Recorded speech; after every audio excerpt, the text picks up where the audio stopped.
کاسی ها یا کاسپی ها یا کاسپیان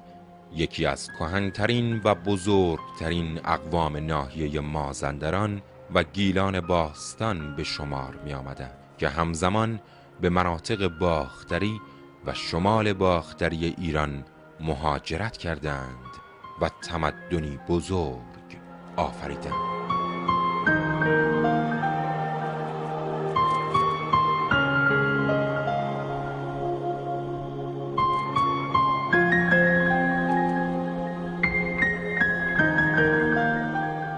ارنست هرتزفلد باستانشناس بزرگ معاصر میگوید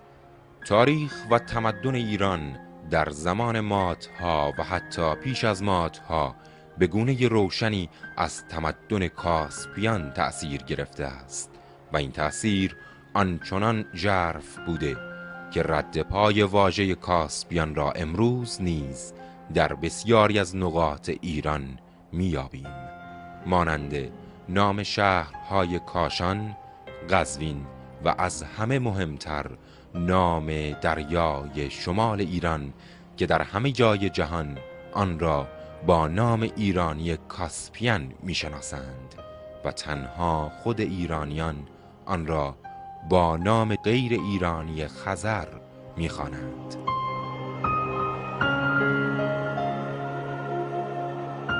در حالی که خزران قومی بیگانه،